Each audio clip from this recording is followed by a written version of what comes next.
All right.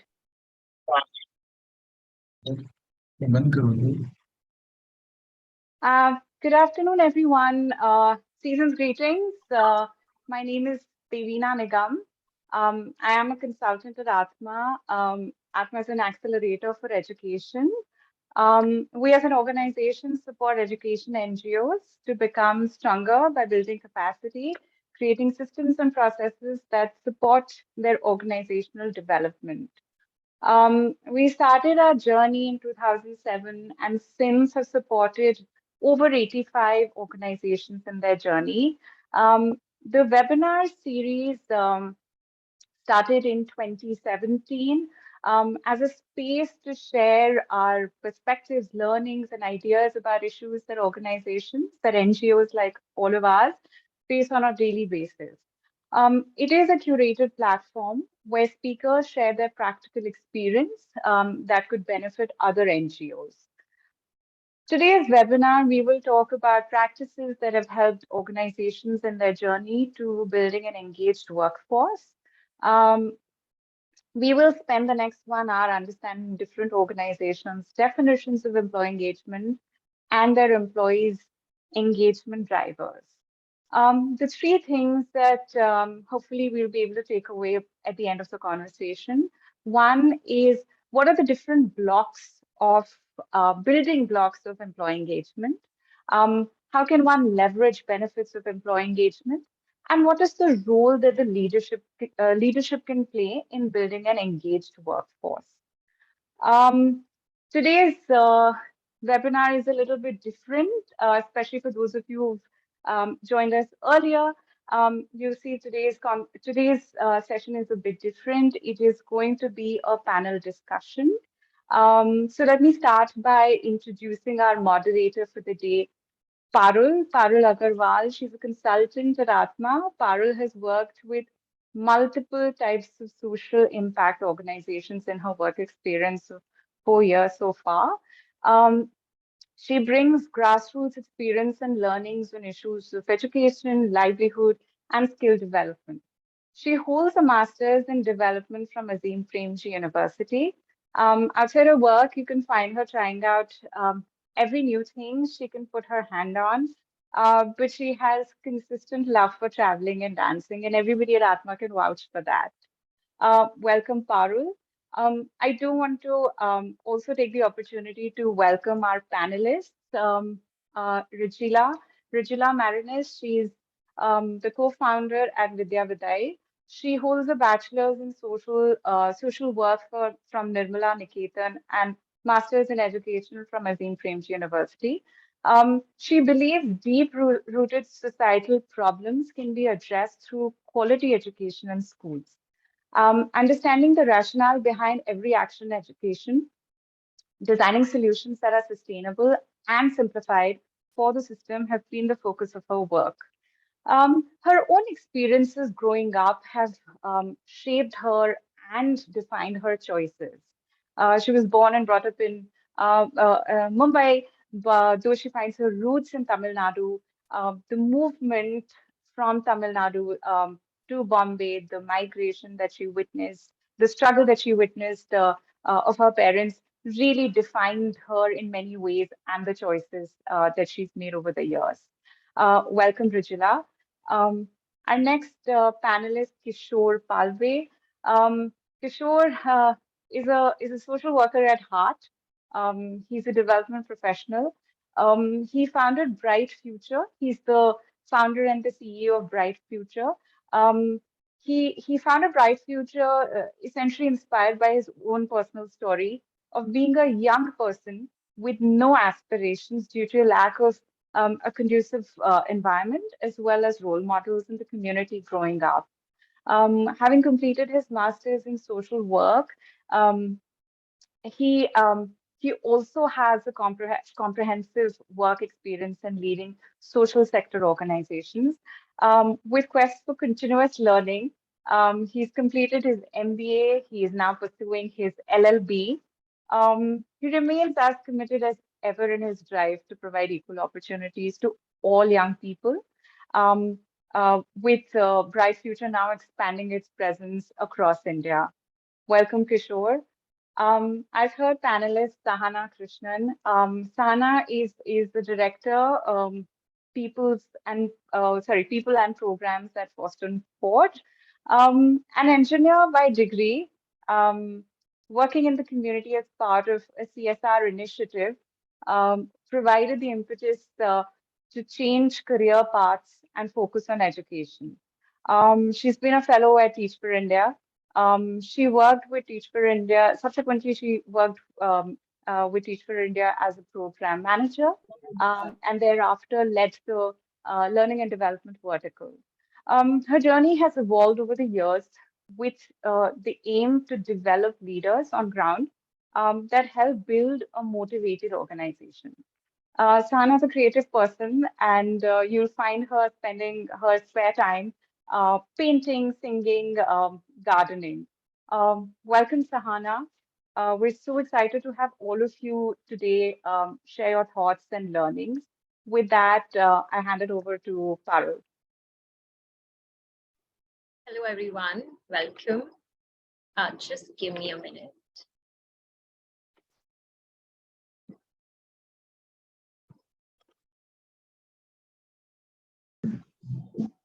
Yes. Welcome to all our panelists and all our participants for the webinar.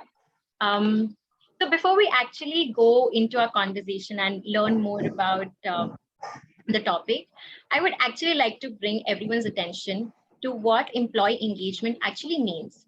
So Gallup, which is a very famous global workplace analytics and management consulting company, defines employee engagement as active involvement of employees in their work and workplace. It says that employee engagement as a tool or practice helps measure and manage employees' perspective on the crucial elements of workplace culture. It also points out that there are different categories of employees based on whether they are actively engaged with their work or simply coming to work because they have to. It categorizes employees based on their levels of engagement as highly engaged, engaged, and disengaged. So, considering all of this, it's, I think, very important to just understand the different themes which actually lead to employee engagement. So these themes can be around culture, HR practices, roles of leadership, and HR team. And this is what we are going to discuss today in our conversation with all our three panelists. So very excited to start the conversation. And I think I'll directly jump into my first question. So we have just heard Gallup's definition of an engaged work. So I would like to turn to my panelists now and actually understand their view on it and their understanding of what employee engagement means. So would like to ask this question first to Kishore. If you can share your views on this, and then we'll move forward. You chose wrong person to ask first question, but definitely I would like to because employee engagement has been a struggle for a bright future. I keep reminding days when we started, and then so earlier I used to think money is the problem. We don't have money, that's the reason we don't have a people. But when we started it and we started hiring it, I know hiring is so difficult. It is so difficult. Finding you, and there are a lot of aspects of it. What is the fitment, then educational fitment, then cultural fitment, and then many fitment you have to check. And it is like, so I have failed many times in hiring, and then I realized this is a continuous process, which you have to keep working on it, keep working with people. It's a continuous process of communicating with people. So so this employee engagement, there is no or maybe a basket, and there are a lot of many items in it, like you have to keep working on it. Like, okay, so when I thought, like, let's do an engagement, we started, we will do a 1 year maybe a campaign, let's say talking to people continuously. Beach mein HR head has kind of a whatever problem had happened, that has gone into a so then again there is a gap. So it's a continuous process which we have to keep engaging by different means. You cannot stop. You cannot stop. You have to keep doing it. आपने कुछ चीजें चार चीजें अच्छे की है इसके लिए आपको लगता है like when a lot of time you will feel that you have done a great job. आपने insurance, you feel very proud, but people might not know you have given them insurance also. Then we started understanding the survey ki, so then ultimately I understood whatever you give, you have to keep working on a feeling of the people ki what they feel, how they feel, what are their experience with organization. So they have to have a continuous communication, understanding their feeling all the time. And finally we decided we'll ask same question every month. Okay, so do you understand your job description? Okay, people say, and 90% people say yes. Still 10 people you will have, 10% people will have like, no, we did not. Then again, you are asked, do you know this? Do you have insurance? What is the amount of insurance? Then they say, okay, somebody will say 3 lakh, somebody will say 2 lakh, somebody will, let's send an email to everybody explaining that, what is the insurance policy do we have? So that whole effort is having that continuous effort of getting in touch with employee, giving them a different experiences, maybe a leave policy, then a lot of things like it's a bunch of things. So which we NGOs are like, especially we are working with NGOs. That's the reason I'm giving this example. NGOs are little like we'll say we are backwards, like we have just started doing it. All of us, like I think last 3-4 years, this scale up and all those things have come through very widely spoken word. Let's scale up. That scale up means you have to have a system, processes, and then people will work for it. So I think we'll keep discussing things. There are other panelists also. They can also they will have their views to share if I share everything. Then so, but this is the way, like we have to keep engaging, and there are a lot of aspects we have to keep considering while you cannot have say हमने ये किया तो employees feeling engaged, हमने वो किया तो employees feeling engaged. So basically a full basket we have to keep working out. If one doesn't work, we have to keep trying other things continuously. And Atma has been with us for a longer time. They know us very well. They have been supporting us very closely, basically. Yeah. Thank you. Thank you, Kishore. And definitely, I do believe that it's an evolving process. And let's see what our other panelists have to say about it. So, Sahana, why don't you share this with us? And also, in particular, if you can share with us, what are the building blocks of an engaged workforce? Yeah, so this is great. Thanks, Kishore, for starting us off. Also, the conversation about how we learn and we keep doing and learn and grow along with our people in employee engagement. That's been like a constant, message a lot of organizations talk about when we talk about our employee engagement. So thanks for starting us off. For me, I think if I define employee engagement, right, two things that stand out for me. One is just the word deeply care, right? And when I think about that, I think about it from two lenses, right? Like one is, do our people today deeply care about what we are working towards, and does the entire team, see that as a singular cause that all of us are working towards, and they care about it like it's their personal mission. So that's something that I look at for our people. And from an organization or leadership side, do we deeply care for each and every individual in our organization, towards them leading fulfilling lives or being best versions of themselves, whatever that may be for them, right? If the organizations care and leadership cares deeply towards their people and the people deeply care for the work, I feel like engagement kind of just kicks in. And that's kind of a zoomed out, way that I look at employee engagement. And as you asked about like, building blocks, what I've seen emerge, like if both of this is true, right?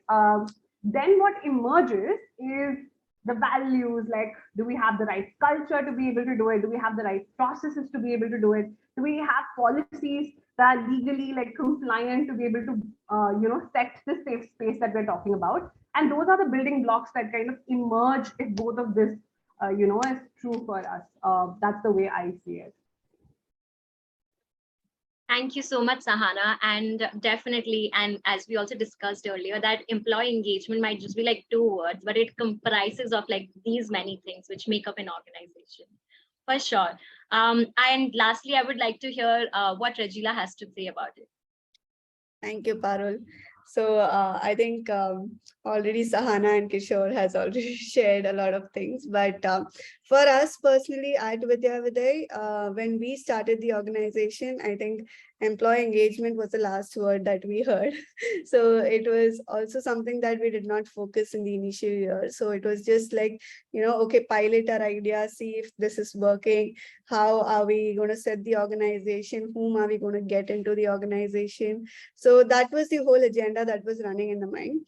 And in the initial years, I think it was just the first, there were two objectives that we needed from the people whom we hire or, get in as employees. So one was definitely that how they, go beyond that, or they take that extra mile to do things in the organization. And it is not something that they should feel that, okay, 9 o'clock my work started, 5 o'clock my work ended. So that shouldn't be the culture that we want to see. That shouldn't be the ownership that we want from our team. So that was the first expectation. And the second expectation that we had was that how they work as collaborative, and they do not really see themselves as an individual contributing, whether I did this or I contributed this, how do I get recognized. That I factor reduces, and it's more of did we achieve the vision, did we move towards the mission that we are working towards. So I think these were the two intention that we started off with, but there were a lot of challenges to achieve this intention into reality, which I think we'll talk it later. But one thing that we realized on our way is definitely the building blocks to also achieve our expectations, or achieve the right individuals that we are aiming for, is to invest in them. And firstly, when we were thinking about employee engagement, we were thinking, like Kishore said, more of, if you have money, you bring in more resources, you give them all these facilities, and they become good employees, and then they are very happy with the job. But we realized that was not the case. And I think the three building blocks that I see is definitely first, the communication. It's the personal connection that the team has, right? The leadership team, the other team members. What kind of connection does the organization promote? I think that is the first building block. The second building block is also what is what are we expecting from the employees, or what are we expecting from the team. That setting that clear expectation itself solves a lot of problems. Like, what is my work defining to do, or what am I supposed to do? Is this my accountability, or is this my responsibility? I think these clarifications and having this communicated clearly itself, it removes a lot of thing in between, right? And the last part, what I would say, it's definitely resources, because there needs to be some basic amenities for the team to work peacefully, and to find their peace at work when they are working. So I think our priority list changed after a while when we understood what works. So this is what I felt. Thank you so much, Reggie. And just when all of you were talking about it, I was also reflecting on this idea of employee engagement. And I realized that over the last 2 years, especially, I think because of the pandemic, the whole idea of engagement has also evolved with time, because from in-person meetings, now you are all going virtual. So, now you have to create more structures, and actually you have to innovate the whole meaning of employee engagement. And I have seen this very closely at Atma also. Like, we are a fully virtual organization, but continuously we just try to keep evolving our structures to ensure that all these building blocks are in place. So thank you so much for sharing about it. And I would actually like to pick on Regila's point of that, this was not the first thing that they actually thought about. So let's take this topic into more detail, and let's understand when does an organization actually start thinking about employee engagement in detail, and ensures that this whole process becomes a part of the organization and is not looked at as an external step. So Reggie, why don't you start us off with it? Sure, Parul. I think the first question itself took me to our journey. So I think we inaugurated our organization somewhere around 2017. We started our work, and for the first year, it was just both of us, the two co-founders, working on field, piloting our work, and then we needed more hands as we expanded. So, and that is when we started, bringing in new people to our team. The first few members that got into the organization, it was just, I think, 2 members at that point of time. So I think we knew the steps till recruitment, like, okay, we are going to hire, what we are going to do to hire, and how are we going to hire, what are the skills that we're looking to hire. But then what happens later was a question mark. It was like, for us, it was like, okay, recruitment ho gaya, then now get on the field, and we start working on field. So at that point of time, that did really affect the organization, because though there was a lot of passion in the team who had joined, there was a lot of commitment to the organization, but there was something missing, and that's something we later found out, that it was the alignment of what culture are we wanting the organization to work in. And since it was just the co-founders, we never had any sort of structures like, this is the in time, this is the out time, or we can take leaves like this, we cannot take leaves like this, or there will be a team meeting, there wouldn't be a team meeting at this point of time. So, and we really didn't realize the importance of having such structures or such spaces to just communicate, to just update each other, or just find a time to sit and understand from each other what are the challenges that they're going through. So it was very straight. And finally, like after 6 months, or I think 5 to 6 months of our recruitment, we started experiencing a lot of conflicts. We started experiencing a lot of misalignments in what we were trying to do. Though, I mean, with the education space and what we were moving towards were all same. We can never blame anyone for that. But then what we wanted as an organization and how are we moving towards that was not aligned. And I think that was the biggest alarm for us. And that was the point when we decided that, okay, things cannot move like that. Employee engagement. And then we started researching, we started understanding, we started meeting people to understand how are they recruiting. After recruitment, what is the kind of structures do they follow? How do you engage your people in such a way so that they get ownership towards our work? Like I already said, we had 2 objectives. They should take that extra mile, and they should work collaboratively. So how do we sense that the team members should be able to do this, or how would we enable them to do this? That is then the journey that we started. I think 2018 by December, we were like sure that, okay, this is the first priority. The program comes, program design happens or not happens, if we are bringing in people, this needs to be set clear. And for that to happen, I think we took a pause from the program, from the field. We met mentors, we had influencers who were working in this space, and we did a all capacity building that we wanted, and we drafted a whole HR policy for Vidya Viday, and not just HR policy, but also the engagement plan that we would have with the team, and trying to understand the best practices and everything. So I think our performance reviews, our team meetings, and all the retreats that we're doing right now, it started from there.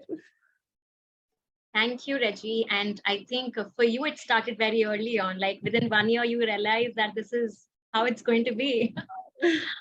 Great. Sahana, why don't you share your experience at FNF with us? Sure. So I feel like Regila's journey is like almost representative of a lot of our journeys in the social sector. Just adding on to that, I think 2 words that stood out from what Regila said, right? Like one was alarm, and then second, like we had to quickly act on it, right? I feel like I can just bank on that and like continue the story for FNF. For us, one of the big things that happened, along with similar learnings that Regila shared, was that we scaled up very quickly, right? We were a 6-member team. From there, we went to 35, 36 very, very quickly in a very short span of time. And when opportunity comes up, you've got to say yes. And when we did, what happened was managing a team of 6 people and managing a team of 35 are just two very different games, right? We started seeing a lot of fall downs in terms of it wasn't the same kind of information that was getting passed on, because if it's 6 people, then the communication is structured a lot more tighter. Everyone knows what we are doing, everyone's aligned. In 35, misalignments were very, very quick to come by. Second, the other piece that we started realizing was the outcomes weren't coming up, right? Like we started realizing that something is going on, but we weren't sure what, right? Now, according to me, employee engagement takes a while to master for all the organizations as such. So for us, the biggest thing was to understand what's going on, and I think tracking really helps, right? Like Atma also came into the picture at the same time, and we started doing engaging for results forms and surveys. And these surveys kind of, along with the outcome data that we had, kind of gave us a very good picture of, hey, what's not working for our people at all, right? And what is actually, what do we think is working and it's not working for people, and what we think is not working, but people are absolutely fine with it, right? So that kind of information came up from the surveys, and that kind of made what the work we did after it towards employee engagement became a lot more intentional towards the shifts we wanted to see. But I would say Regila just like put everything in a beautiful bucket. I think it was very similar, but the scaling up kind of raised the alarm for us. Yeah, and definitely, I think when the team size increases, that's when one realizes that something really needs to be done now. Like it becomes the priority. Yeah, and all your problems get amplified, right? Maybe they were already there, but in a team of 35, it just shows up much more clearly for us. Definitely, and it becomes also very difficult to pinpoint that it's not happening because of employee engagement, but somehow you realize that it is employee engagement that needs to be done. Great, thank you, Sahana. And lastly, I would raise the same question for Kishore as well. Yeah, so basically, I could a lot of have a kind of a relation relate to Sahana what she said. So when Bright Future started, so we are kind of fortunate to start with Atma very early, like 2012, 13, basically. A lot of policies in the beginning, but our team size was very small. And then 2015, 16, 17, we were having one center in I think 14, 15, and then in 1 year's time we scaled up to 9 centers basically, and 9 different locations. So that time something is happening there, something is happening that side. So it was very, very difficult to understand and what is happening, and the culture of organization cannot also go ahead without a monitoring basically like tool, outcome based. So having that outcome based culture is very, very important nowadays. And all the organization, when we say everything is going fine, but without monitoring we cannot find out that, like a lot of time if center, like we have a centers, so it's a 100% attendance, not possible at all. So maybe that having that understanding what are the challenges, all those things. So we have last 2 years I could say we have got on a track a little bit, because we set a kind of a employee engagement as well as the monitoring system in place. So then the honest conversation which happens within the team, that helps us to bring a lot of expectation from both the side, set expectation from both the side, and it helps to have an honest conversation. If it is not happening, or maybe why it is not implemented, what are the resources required, what are the support required, that has started discussing. And then honestly, I was a very haphazard CEO. Like, I used to get up and then what happened to this, what happened to that. Then, I realized that this is very, not the way of working. Then we started having ICs, internal, we call it an IC, like, individual conferences with a team. So 1 hour only discussion about things, how is going up, like we do a chit chat also in that sometime, but having that conversation regularly, it's very, very important. And then in those, a lot of queries get solved. Otherwise, I used to come up with 100 ideas, and then once in a month I used to sit and then list down the ideas, and Kishore, a lot of things to implement. Then please, I'm not I don't understand what you say, I'm quitting, like, for example. So then that has completely controlled, and we documented those ICs, we circulated to people. We had this kind of a regular. I personally go to the center and meet them, so that having personal touch with the team is very, very important. I have created my own WhatsApp group where I keep sharing the motivational things with the team, apart from what HR does, but I do that personally. And so whenever I go to the, we have this yearly, retreat. So with the team, I am the last person to sleep in the night. So I keep meeting everybody, talking to them, understanding what is happening. So I'm the last person where I go to sleep. So that helps us to build direct relationship with the leadership. And the other team also, like now last 2 years we have got this head a team in place, and everybody's like kind of taking care of their own team. They're fighting for their own team. They're taking so a lot of time we avoid calling after 6 o'clock. Then we have a Saturday Sunday, we don't really twist unless it is very, very important.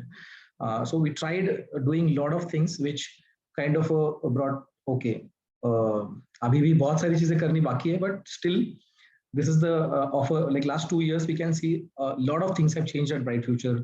We come up with the values like so there is a acronyms to everything, but so these values we are kind of inculcating in the organization. So whole journey, like policies written में बहुत सारी चीजें होती है, but implementation is very, very important of the policies. Otherwise a lot of time founders, they are not they don't really concern about policies, they just want to implement things. But I realized that you to strictly following policies by the leadership is very, very important. Then only other people respect that policies. Yeah. So then we decided not to change any policy in between. If something happens, we'll just see how can we make it better. So haphazardly and very spontaneously doing things doesn't help team. It just confuses the team a lot of time. So making those things slowly and gradually, and keeping all the that's very, very important. Having policies, implementing it, and then maybe reviewing those yearly basis is very, very important. So that's how it's a Bright Future journey. Very haphazard, but very problematic, but still we are struggling. But I can say we have improved last 2 years. That's good to know, Kishore, and thank you so much for sharing about it so candidly. Yeah, thank you. What I see is that all the organizations like in the panel today have had a very trial and error based journey wherein there was an alarm and that's how they realized that something needs to be done. And employee engagement was a whole piece in the organization then. I see everybody has had their unique experiences. And I'm pretty sure that in these so many years, you must have implemented or tried out many strategies for employee engagement. So why don't you all share with us, your top 3 employee engagement strategies that work for you in the organization for your team, and why did you even choose to implement those strategies at the first place? So Sahana, why don't you share with us first? Sure. I think we're still a little away from very clear strategies seeing end to end. But I can share about one of the things that we realized as in the part of the journey, right? Again, because our organization changes so much and we have a lot of data, but that intentionality is coming in this year, right? So maybe in a year or so, we'll be able to clearly tell you what's working for us. But one of the things that I do believe is a huge enabler is listening to people. Right? I've just realized when you work with human beings and especially adult human beings, like all of us want to have a voice, and especially in a workplace, we want to be heard, we want to have an opinion, we want to have a say in the kind of work that we're doing. And one of the things that we've realized as an organization is voice is going to be key for us, and hence in different spaces, what we make sure is people are being heard. And I think we are a little away from making sure that happens in every space. But I think we've realized that that's a huge enabler for us, and we'll have to make sure all our spaces kind of come together for that, right? So that's the first thing. And the second thing that we realized is taking people along. Again, like as adult human beings, I believe people do not like being told what to do. They want to be treated as adults and they want to be treated as equals. And hence, as an organization, if we, as leadership, if we define a strategy and then we say, hey, this is what we're going to do and this is how we're going to do it, go do it. People will never kind of, take it up as their own. They might do it 9 to 5, but it's not something that they're going to believe in it, right? So one of the biggest realizations we've had is probably it's in the bucket of leadership or in communication, but taking people along is going to be important. And hence listening and how do we communicate very in short intervals of time, right? And very clearly to our people of what we are working towards, why we are working towards. Is there something that they align on? Is there something that they disagree with? That conversation and communication is going to be super important. And one of the early indicators that this is working, I can give you that even though we can't say that it's 100% working, but early indicators that we are seeing is our people are feeling a lot more safer in their workplace. Like, kind of conflict would never happen, right? Like, and our engagement surveys are just high scores. And which was very interesting for me. I come from Teach for India, right? Where the scores aren't very high. Like people are very opinionated. They say what they want to say. But here I felt like the scores were just unusually high. And now we are listening. That's also an indicator to say our people don't share a lot. But early indicators of success are conflicts are happening, which I think it's a positive indicator to say voice is being heard. And then how does the program and people kind of adapt to it? And then how do we keep listening to our people and keep taking them along on this journey is going to be like what is going to show if they're going to succeed or not. Thank you, Sahana. And I think you brought out a very interesting point that conflict is actually a indicator for success. We don't hear it often, but I think that's a very interesting point. Great. Thank you so much for sharing about it. And let's hear, Kishore briefly pointed out different strategies that he has implemented in the organization. So Kishore, back to you as to if you can share more strategies or like top 3 strategies that Bright Future has implemented. So, so if there are organization here, I would really want to tell them having this ICs, individual conferences at really in the sense really that communication has increased a lot. Again, like what Sahana mentioned that agreement, disagreement, discussions happens through. That's a kind of a platform people got, and that's not an interrupted platform. Wherever you are, you can have online, offline, whatever, but you need to have that because that whole communication gap create a lot of perception among the people, and then a lot of time without clarifying those perception, people go with those perception. That's more harmful in the organization. So have a communication. A lot of time there are agreement, there are disagreement, but to have that open communication is very, very important throughout. And one is definitely this ICs, then definitely appreciative things like keep celebrating small things. Will feel good after those things, like keep celebrating small events and quarterly outcomes, and then if we get a new donor, we kind of wish each other happily. So, and then apart from that, this having this M&E in place, that's also brings a lot of clarity and basically the points to discuss about. Otherwise, if we have only having a good employee engagement and we don't have clarity in outcome, what outcome do we require, what kind of impact do we see, then again like that becomes a very one-sided thing. So we have to have hand in hand like policies and the M&E processes together to look through like both the things. So this has really helped us. Last 2 years, teams are in place. People on the right job. That's also we need to look into it. Otherwise, everything goes into a different direction. So I have like-minded people. I know it is very difficult to find, but we will get it definitely. And have this kind of a continuous communication. Don't break those communication. And third is basically have data as a discussion points to have more, qualitative discussions on those. Yeah, these are the three things I can definitely share. I think these are very interesting things also. And you have actually pointed to our next segment, which will come to shortly.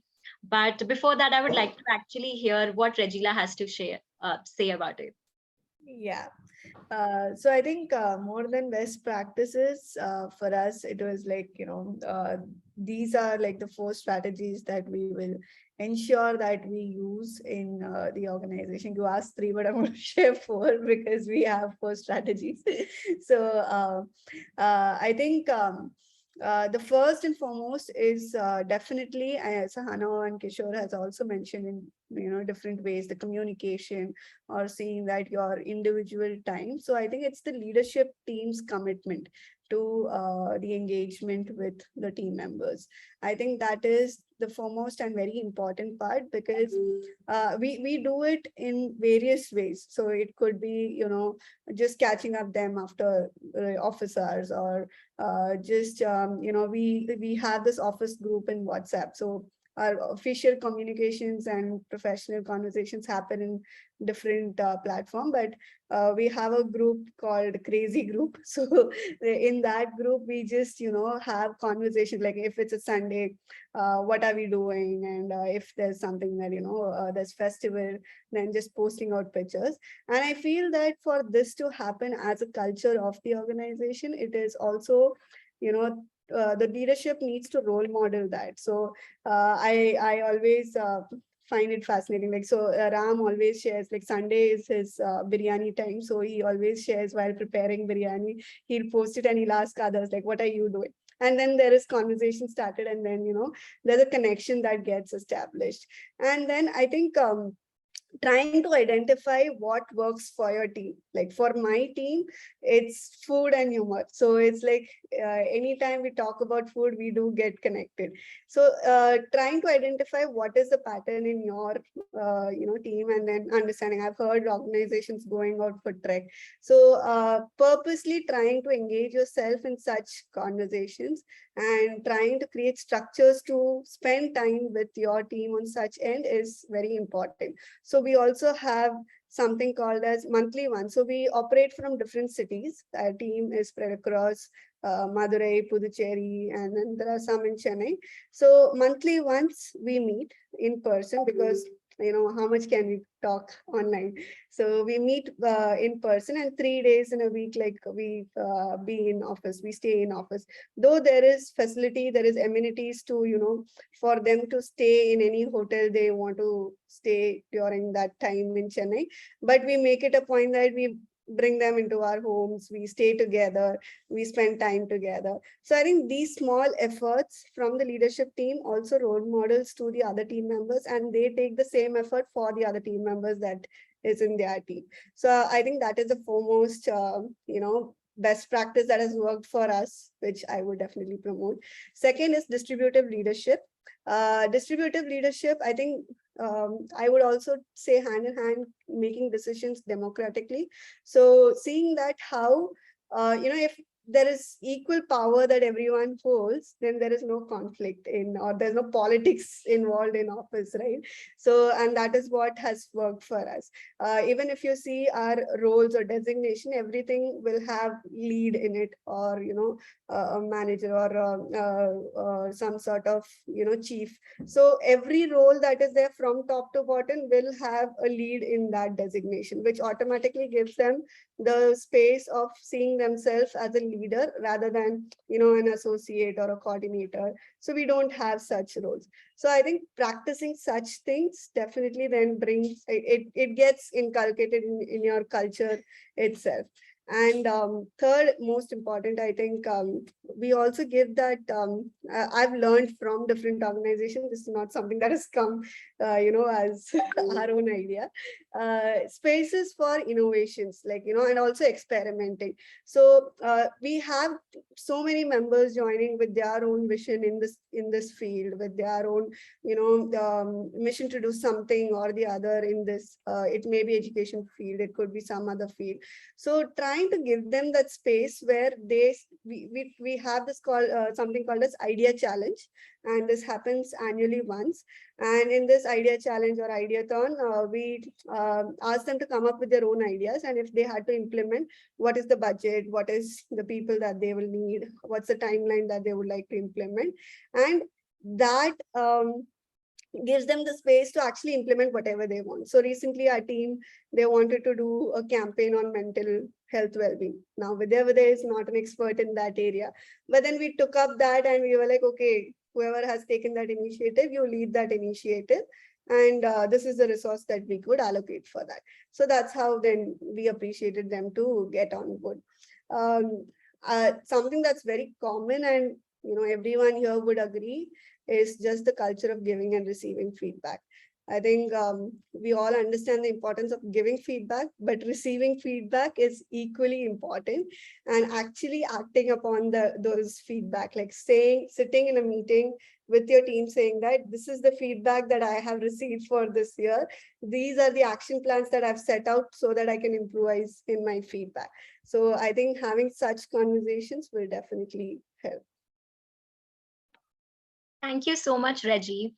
And I think some very interesting themes have come out from all the three panelists. But some common themes that I could say were ownership, open communication, and creating a culture of, feeling belonged in the organization. And while you all were sharing this, I was also reflecting on my time with Atma.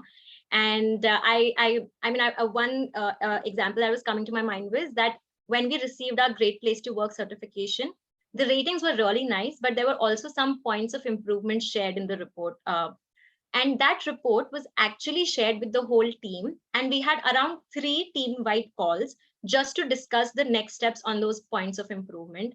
And different policies were also brought in the organization based on those suggestions. So I think just, creating that kind of co-creation, ownership, and just making them feel belonged in decision-making process, that goes a long way for sure. Great. Moving on to the next segment, and Kishore also mentioned about it in his, in his conversation, that monitoring and evaluation of how successful your employee engagement strategies have been is also very important. So let's talk about it. Like we have been implementing so many strategies, so many trial and errors have been made. But what are those ways in which you can know that your activities have been successful or not? So Sahana, I would again would like you to share about this first. So I think for me, it's going to be a very small response. So for me, I think it's like a triangle, right? Like we have engagement on one side, we have qualitative kind of outcomes that we see, which is basically what comes up in a check-in, what comes up in a conversation, what are people cribbing about, what is happening in our WhatsApp group. Those are like what pictures are getting shared when they go for visits, right? Very qualitative information.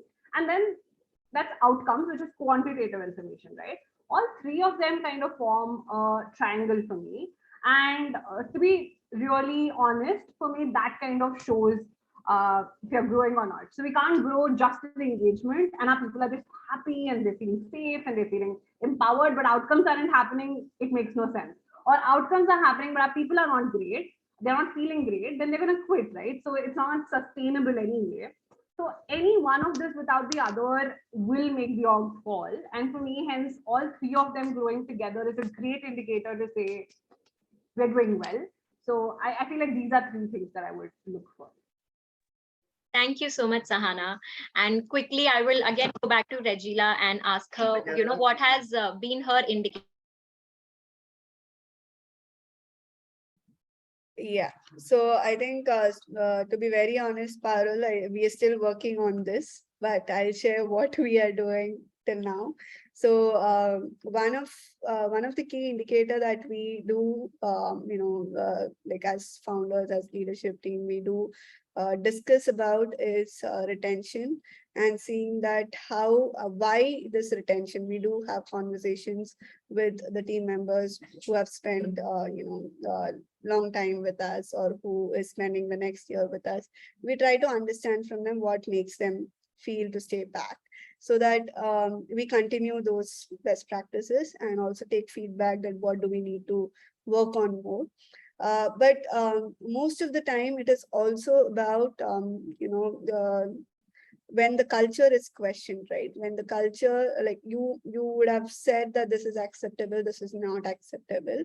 And when that is being broken, or when that is that becomes as a concern to address, I think, and such situations also mark a point where you come to realize that, okay, whether this person or whether this team is satisfied, not satisfied, whether they're able to align, not align, that becomes a very key, very big indicator. So like I said, we work in different cities. So when we were working from Chennai office, and it was the first time like our team broke to a different office in Pondicherry, a lot of conflicts, like there was communication gap, there was what the culture that someone experiences in Chennai office was different from what they experienced in the other office. So I think these situations or these indicators of okay, something is not working right, is something, I mean, such situations, how many times, how frequent that happens,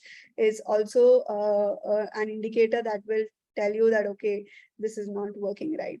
And for such instances, or to have discussions on such instances, we do make a record of it. And step back is a time. So step back happens twice a year for us. And one is a very formal step back, which we focus more on the program, we focus more on the outputs that we are delivering, what outcomes have been this year, and trying to plan for the next year, building ourselves, our capacity. The second step back is more focused on the team building, more focused on our personal growth, and it is a more chilled out step back, more like a retreat that happens. So I think that is a space where we actually bring in such conversations, and we then try to understand, okay, is this working or not working? There are regular check-ins. Like I said, we have a distributive leadership. We try to take decisions democratically. So what happens is that, first thing, the rules or the norms for the organizations are set by the team itself. It's not that I am setting a rule for the organization. Like if we are agreeing that we come in by 8 o'clock or 9 o'clock to office, it is agreed by the team that, okay, this is the time that we come in. So, and the consequences is also agreed by the team. So what happens is that, to check whether this is being working or not working, we have some kind of follow-ups, which are not regular right now. This is not a very frequent thing that happens, but we intend to do it frequently. Some check-ins, like we just started the culture of making coffee in our office. So trying to understand whether this actually the structure is working or not working, we send out forms. Or buying snacks, we send out forms and see that, okay, is this satisfactory, not satisfactory? So these are certain very tiny checkpoints that we have. But the testimonials, the instances, these are things that actually reflect where I'm moving towards. Thank you so much, Reggie. And I'm sure everybody in this audience have filled out these feedback forms. Great. And moving to Kishore now, would love to understand from you, Kishore, what are the monitoring and evaluation checkpoints you have in the organization? For employee engagement, basically, this is very, very critical part. A lot of time people, they don't come up and say openly.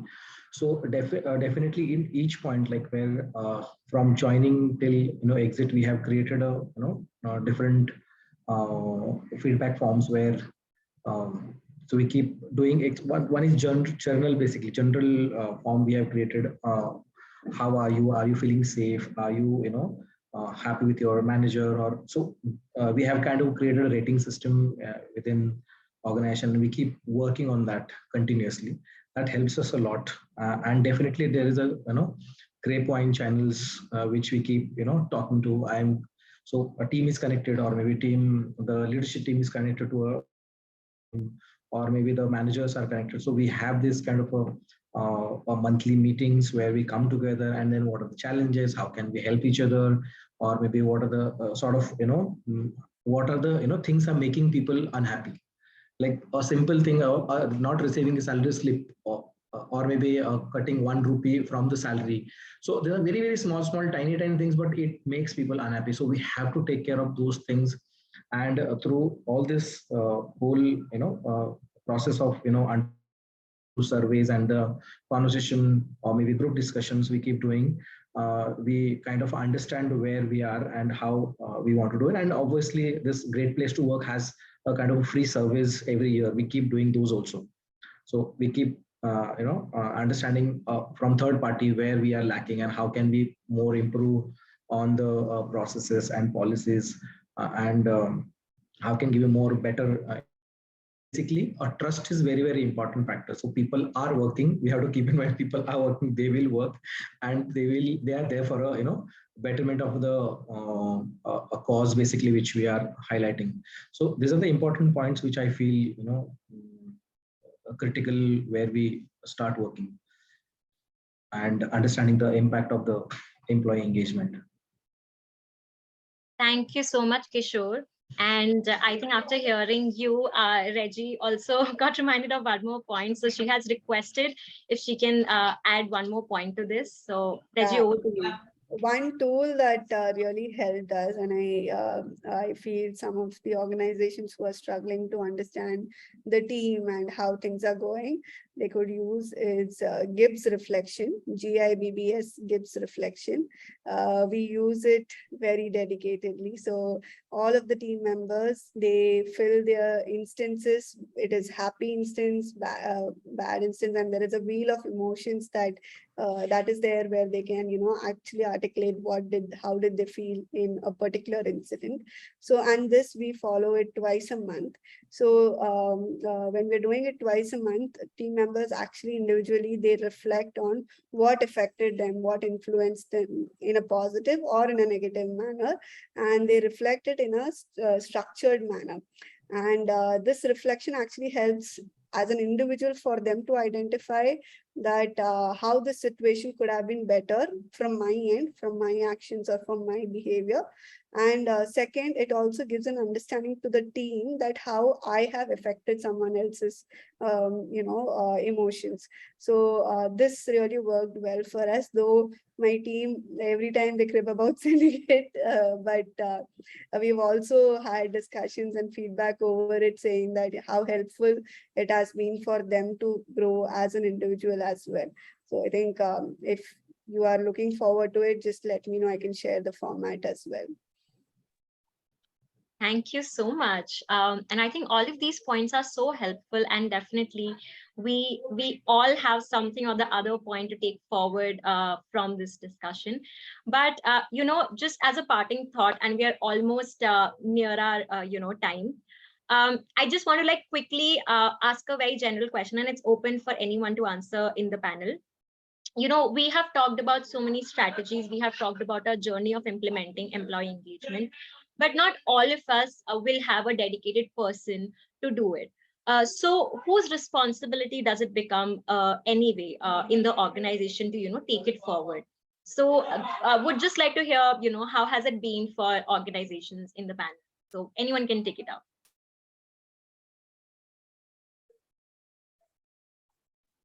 I can start us off. Ours was a very interesting take because we already had a founder who thinks from a very HR perspective, and we have a HR lead who's in the call as well. Her name is Rupali. So both of them did kind of work through a lot of the trial and error and tried a lot for the employee engagement piece.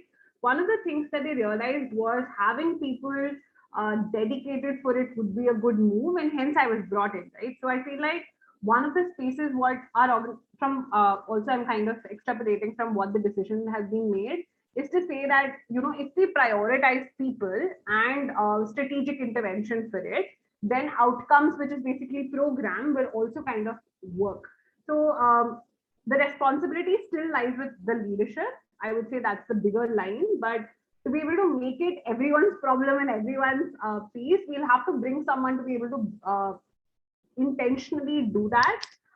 Otherwise, I feel like, of course, all of us can do it, but it's going to be a lot of weight on the leadership who's also fundraising, who's also kind of working on different things to be able to manage living, breathing, workforce, which also requires a lot of take. So that's where I finished this today.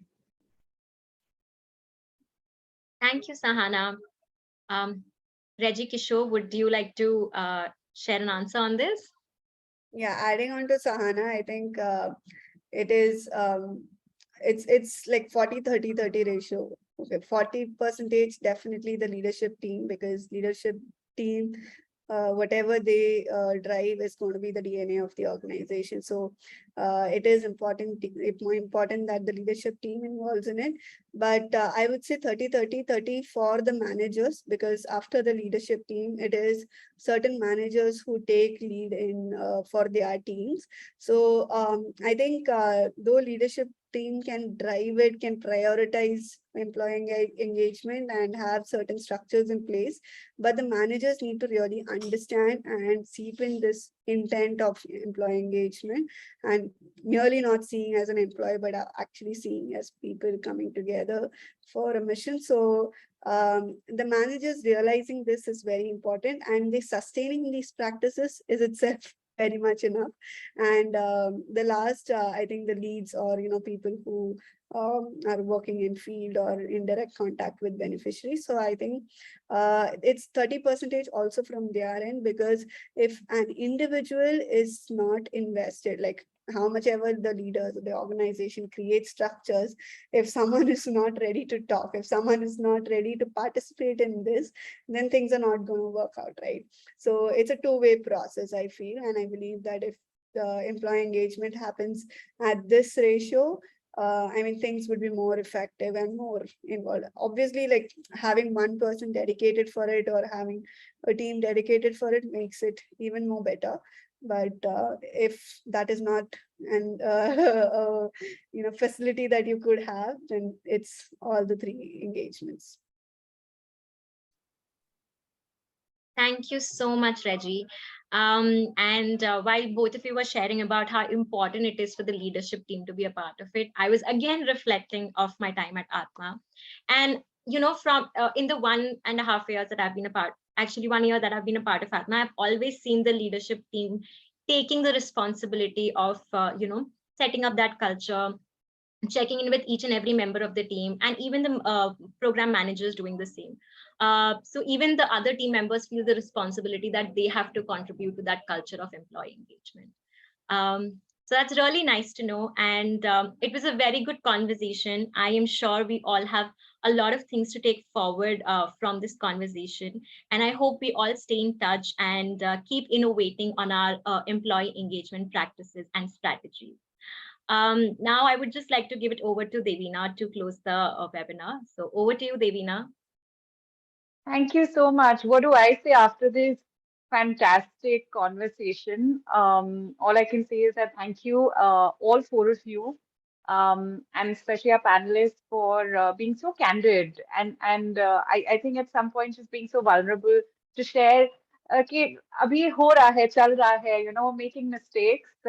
It's so lovely to know that you all are talking about it so openly.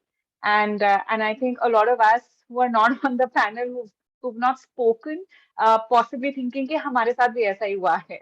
But we're also learning. We've done something right and something not hasn't gone well. But we're not alone. So thank you so much for taking the time out. Thank you for sharing, reflecting, and just being so honest with all of us here. The participants, if anybody has any questions, sorry we didn't have the time to take the questions. Please share it with us. We will share it with our three panelists.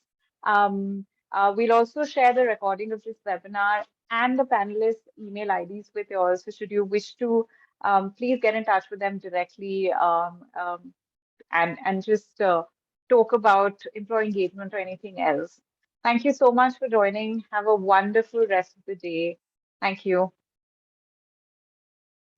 Thank you. Thank you very much. Bye-bye. Thank you, Parul. Thank you, everyone, for joining. Thank you. Thank you. This was lovely. I'm also taking away a lot of ideas now. I'm definitely going to talk to both of you after this. Yes, definitely. I was writing down when